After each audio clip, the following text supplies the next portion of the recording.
পাতা পেঁয়াজ দিয়ে তেলাপিয়া মাছের অসাধারণ স্বাদের একটা রেসিপি। পেঁয়া মাছটা হলুদ লবণ মরিচের গুঁড়া মাখিয়ে ভেজে নেব। লাল করে ভেজে নেওয়া হয়ে গেলে উঠিয়ে নেব। কড়াইয়ে তেল দিয়ে দিচ্ছি 2টা পেঁয়াজ এবং একটা আস্ত রসুন এবং হাফ চামচের মতো দিয়ে দিচ্ছি জিরা, আস্ত জিরা।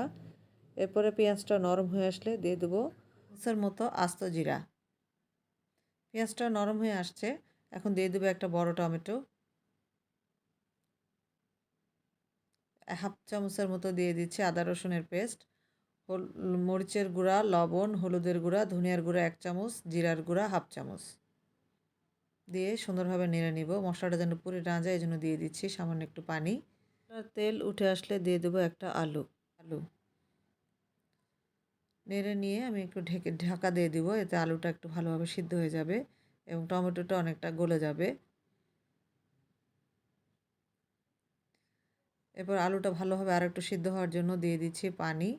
আর এই সময় দিয়ে দেব ভেজে রাখা মাছ, তেলাপিয়া মাছগুলো।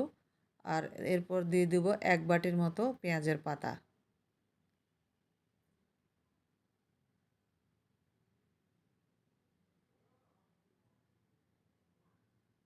এই সময় একটু লবণটা টেস্ট করে লবণ দিয়ে দেব। আর 1/4 চামচের মতো দিয়ে দিচ্ছি গরম মশলার গুঁড়া দিয়ে ঢাকা দিয়ে দেব। ওয়েট করব পানিটা শুকিয়ে আসা পর্যন্ত। এই সময় দিয়ে দিচ্ছি 2-3টি কাঁচামরিচ।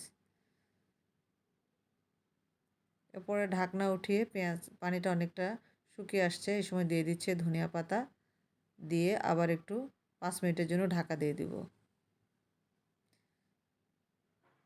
তৈরি হয়ে গেল মজাদার স্বাদের পাতা পেঁয়াজ দিয়ে তেলাপিয়া মাছের রেসিপি। আশা করি এভাবে আপনারা রান্না করলে আপনাদেরও খুব ভালো লাগবে।